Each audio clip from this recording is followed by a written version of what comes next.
Good morning. Welcome to Books at the Bottom of the Stairs. My name's Lorene. I'm so glad you're here. Just around the corner is Nonfiction November, and I always find that an exciting moment. This is my third year of participating in it.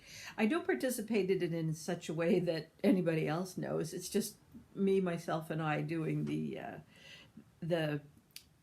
It's not really a prompt, is it? It's sort of a theme, I guess, for the theme for the month. Olive at abookolive is the originator of this, and over the years it has grown quite a bit.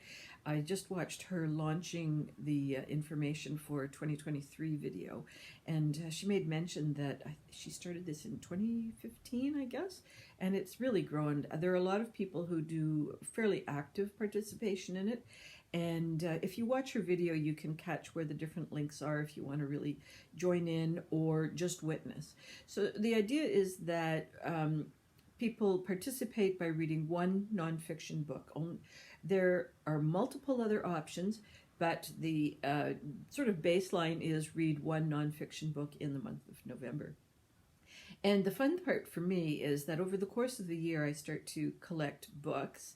But I don't know what the prompts are going to be for 2023 until this time of year. And so now I know what the prompts are. And the game that I like to play is how well the books I have picked up meet the prompts for this year. It didn't work too well last year. I had about 4 books, maybe 5, that I really felt 2 met her prompts. And this year, now as I'm going to share them with you, I will just be sort of doing it off the cuff, trying to figure out whether they meet the prompts. So hopefully I've done the technology that gives the 4 prompts, but this year they are fraud, web, capital, and display. And in her announcement video, Olive goes into different ways that you can interpret this. So it's pretty loosey-goosey. And let's just see how loose my goose is. Okay, so the first book, actually I wanted to get this last year. It took me quite a while to get around to it. And I finally picked it up. It is The Dark Queens. And it's by Shelley Puhak. The bloody rivalry that forged the medieval world, and it is about 2 queens that we don't hear very much of. Freudigun started out as a lowly palace slave, and yet in 6th century Merovingian France, where women were excluded from noble succession and royal politics, there was a blood sport. These 2 iron-willed strategists reigned over vast realms. I guess the other one was Brunhild, a foreign princess raised to be married off for the sake of alliance building.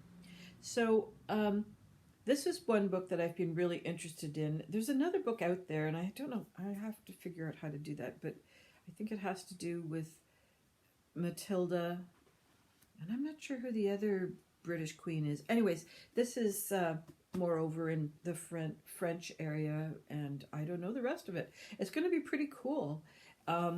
I hope it's going to be pretty cool. I've been waiting for it for quite a while. And I think this one might, I don't think it would fit the prompts. I can't, I don't know, unless there's fraud in the story, but I don't think there is. So I don't think it meets any of the prompts. This one was recommended to me by either my sister or Cheryl. Okay, let me show you first.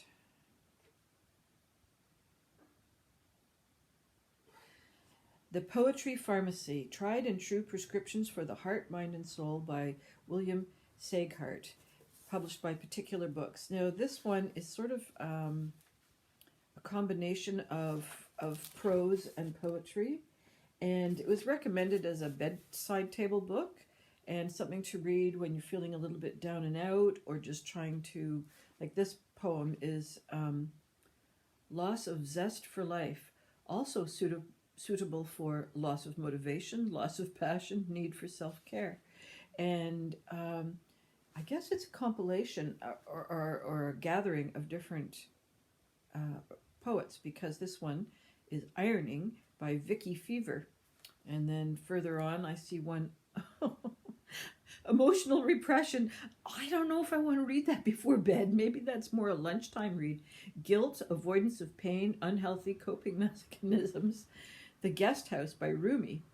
Well, Rumi's always good. Rumi's always good. So, yeah, so there's quite a range of things in here.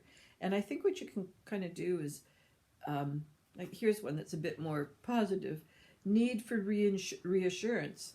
Everything is going to be all right by Derek Mahan. So, yeah, I think it's going to be kind of fun. It's a different way of approaching a collection of poetry. So, we'll see what happens.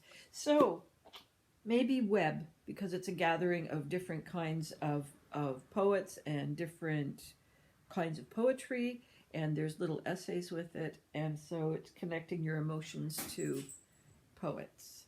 The next one I brought out for you, which I have read this one. The other ones, I've got such a cowlick today. Woo, woo. Okay, I have read this one, The Secret Lives of Color. Adored this book. Really, totally recommend it. It's beautiful inside, and the stories are very interesting. And what the author has done, that's Cassia St. Clair, she has taken a grouping of colors, and then she's given them an overview as well as a particular research on each individual color. And so it goes back into the history of the color, and what I really enjoy about this is not just where it's being used, because it's not always being used in art. Sometimes it was used in documents, or maybe in architecture, or it's just, so it's being, these colors arise from all over the place. And they are also colors that arise, you get to see the history of color from natural dyes to current chemical dyes, but that is not in chronological order. So the colors are grouped by color family as opposed to points in history. So you get little anecdotes. Maybe a poet or maybe a musician was inspired by a color. Perhaps it was used by a particular painter. Maybe it was used in a fresco that's being uncovered in let's just say Pompeii. So it's quite interesting. It's a very clever way of doing history, and I don't think there's any color in here that hasn't been tackled. And then at the back, she's got all the footnotes. So it's very well researched. And did she have a bibliography? Nope. No, there isn't a bibliography. Okay. I recommended this one in a previous video, don't know when, but really love it, and loved it so much I bought it for my sister as a birthday present.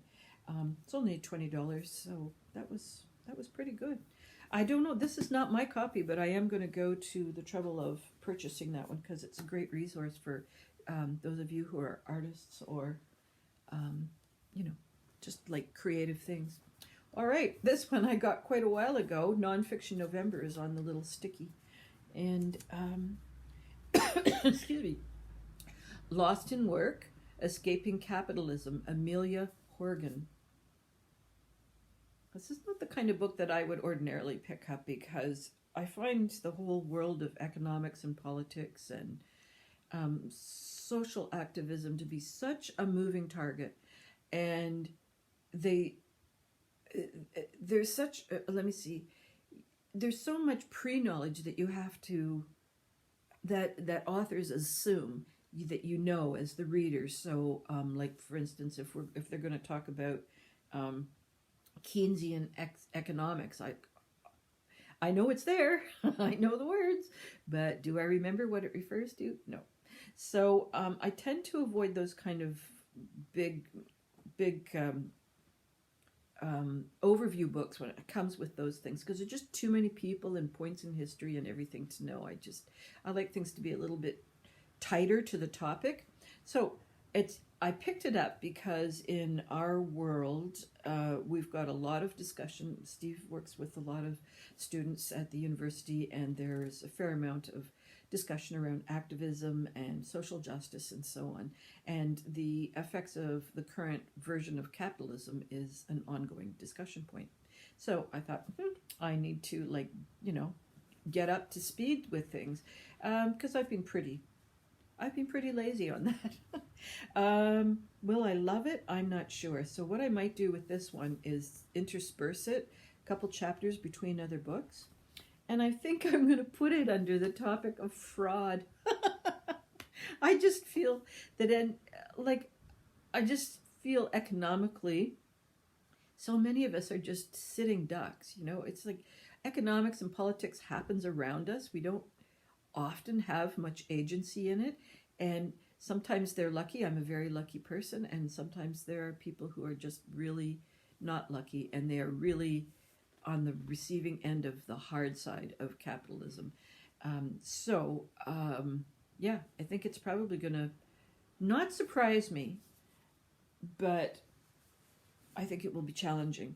Also, it will probably generate a fair amount of conversations, because there will be so much that I just don't know in terms of the background information. So I can talk about it with my family, who are way more up to date.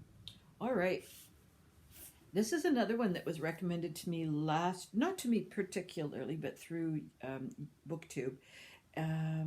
I have a feeling that it was through Redhead Reads. I have a feeling. The Secret Lives of Stones. The Secret Lives of Colors. So many secret lives. Okay, this is Lapidarium by Hetty Judah. This is kind of related to the color. The earliest scientists ground and processed minerals in a centuries-long quest for a mythic stone that would prolong human life. Michelangelo climbed mountains in Tuscany, searching for the sugar-white marble that would yield his sculptures. Catherine the Great wore the wealth of Russia stitched in gemstones onto the front of her bodices. Through the realms of art, myth, geology, philosophy, and power, the story of humanity can be told through the minerals and materials that have allowed us to evolve and create. So this is, I think it's going to be pretty interesting. It's hardcover. It's a little bit expensive. But again, it's just another really interestingly designed book. Let's see. So this is the chapter of Sacred Stones. And it's got the different stones that they're going to talk about in it. And of course there's images. And I guess it's very much similar to the color book in terms of how it's constructed. So, but different author, different topic. I think I'm going to enjoy this. This will also make a really good dip in, dip out kind of a book. So sort of a palette refresher. I'm going to put this one under the topic of display, because as it mentions, Catherine the Great is wearing stones. That if that isn't display, I don't know what is. Okay, now this one I bumped into, was it this summer? It was this summer or last summer when we were in Lunenburg, and it was in the new releases. And maybe it was at Christmas, yeah. Okay, Planta Sapiens by Paco Calvo with Natalie Lawrence. The New Science of Plant Intelligence. I think this one is more of an overview of all the kind of different books about that have been released. The myceliums and the trees and the connection. What is it like to be a plant? The habit of vines.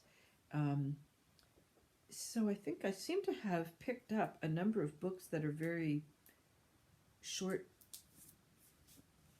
What do you call that? So like short chapters, I guess. They're not really chapters, because there are long chapters of many parts, sections, parts. Yes, part A, B, C.